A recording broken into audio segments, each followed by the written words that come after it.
Movie stripe प्रस्तुत करता है ग्वांग, डायरेक्टर है शियो च्वान और IMDb रेटिंग 7.1 है।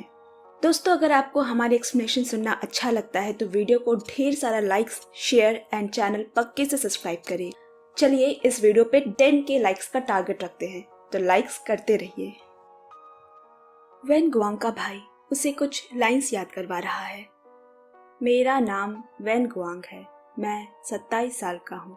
मैं अच्छा हूँ पर थोड़ा अजीब हूँ क्योंकि मुझे ऑटिज्म है। उसे वो लाइंस इसीलिए याद करवाई जा रही है क्योंकि कल उसकी जॉब इंटरव्यू है एक फ्लावर शॉप में। वैन अगले दिन नहा धोकर तैयार हुआ। हार्डवेयर वाली गली के 3 दुकान छोड़कर वो फ्लावर शॉप है। वैन के भाई ने उसे अच्छे से सब समझा दिया। बस में वो हाथ में लिखे लाइंस याद करता हुआ जा रहा है, मगर जैसे कि हर बार होता है, उसके ऑटिस्टिक होने की वजह से ये नौकरी भी उसे नहीं मिली। अचानक रास्ते में उसे पियानो की आवाज सुनाई दी। उसके कान इस तरह के आवाज को अच्छे से पकड़ लेता है। घर आकर वो भाई से बोला, मैं पियानो खरीदना चाहता हूँ। भाई गुस्सा हो गया कि इस तरह से तो उसे कभी नौकरी नहीं मिलेगी।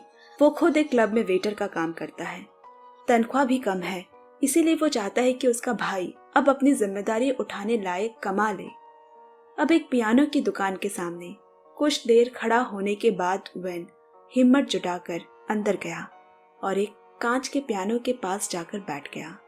सेल्समैन बोला, तुम्हें ये बजाना आता है? उसने ना में सर हिलाया। फिर वो उसे एक सस्ते पियानो के पास ले गया और बोला, ये खरीद सकते हो तुम। लेकिन उसके पास तो पैसे है ही नहीं। सेल्समैन बोला, चाहो तो मैं इसे किश्त में बांध दूंगा। तभी एक लड़की वहां आई जो अपना पियानो बेचना चाहती है। वैन ने गुस्से में कहा, तुम क्यों पियानो बेच रही हो? क्योंकि मैं बचपन में सीखा करती थी, अब काफी दिन हो गए हैं, पियानो बेकार में ही धूल खा रही है, वो लड़की बोली। वैन गुस्से में वहां से चला गया।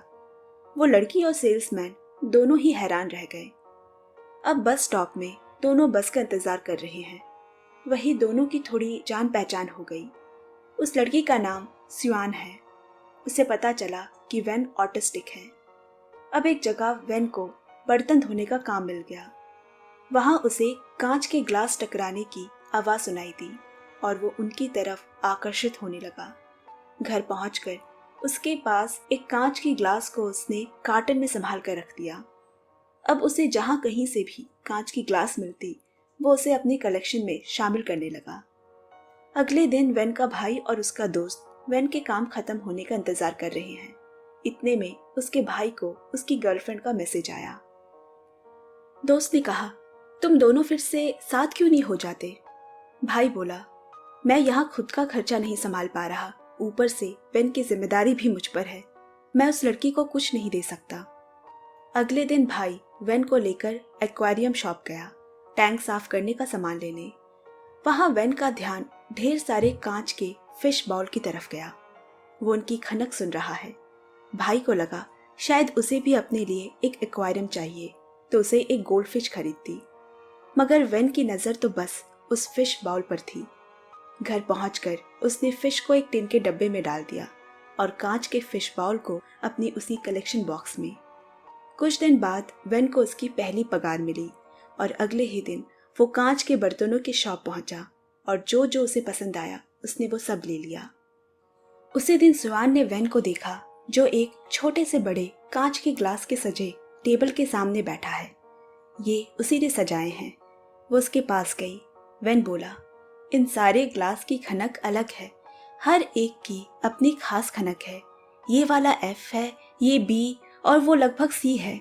अगर उस ग्लास को थोड़ा सा काट सके तो ये परफेक्ट हो जाएगा। सुयान बोली, अरे वाह, तुम इनके पिच पकड़ सकते हो। फिर उसने गूगल करके बताया किस तरह वो ग्लास की कटिंग घर पे ही कर सकता है। वो कहते हैं ना, ढूंढने वालों को भगवान भी मिल जाता है।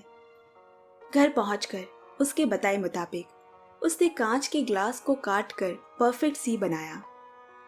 यहाँ हर संडे वैन का भाई और उनके दोस्त मिलकर महाजॉग खेलते हैं।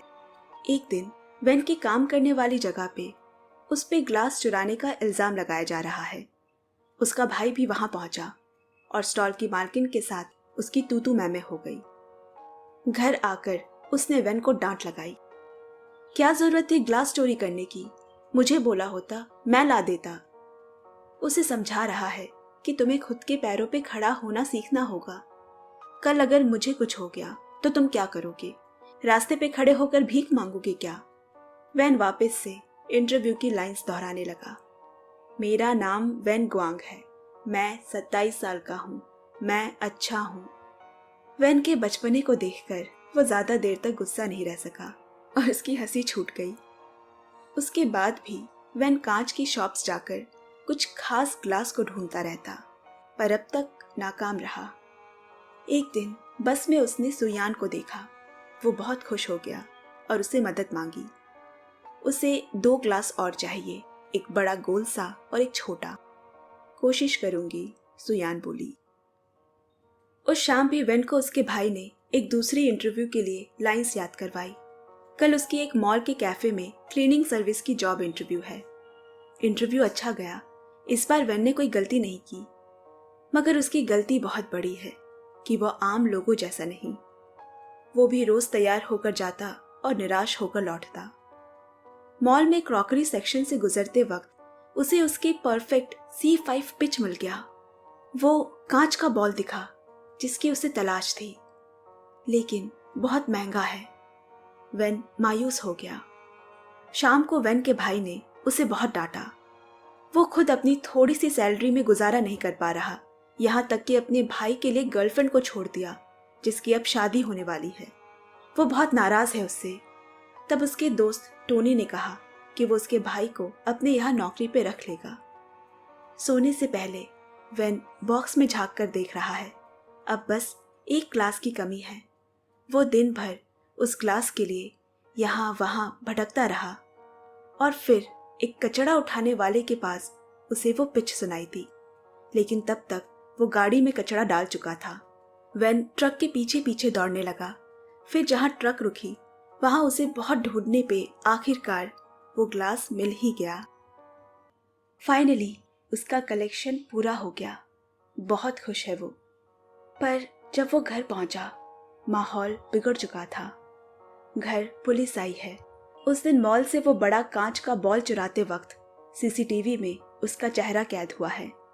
उसे पुलिस स्टेशन जाना होगा।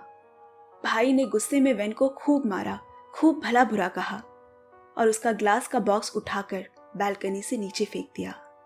वेन खाली बॉक्स को टटोलता हुआ रोने लगा।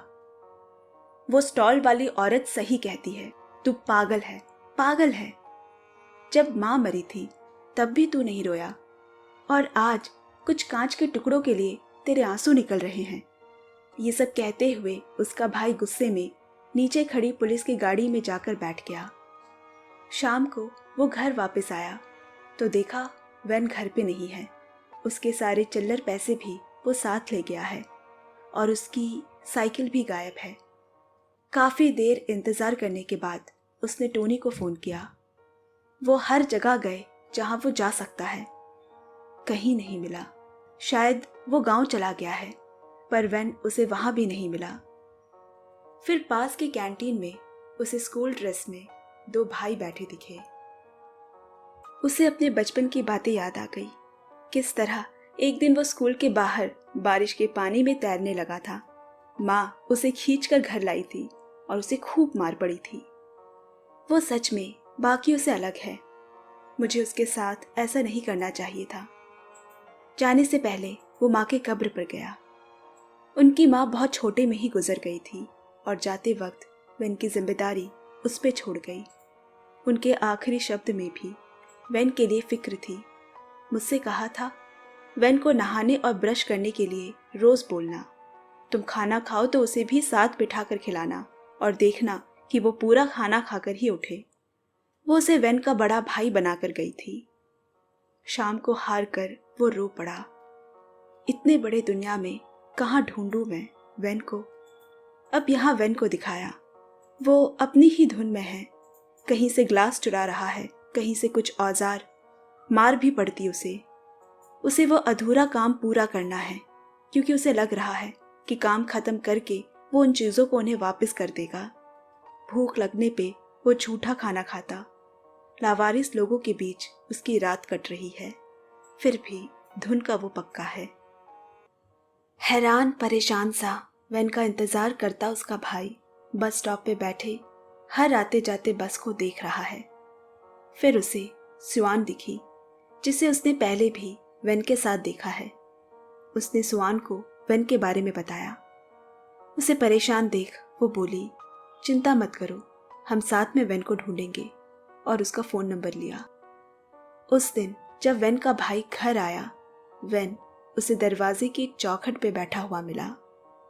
भाई के आने पे उसने उसे फिश टैंक साफ करने वाली पाइप मांगी और उसे लेकर अपने कमरे में चला गया।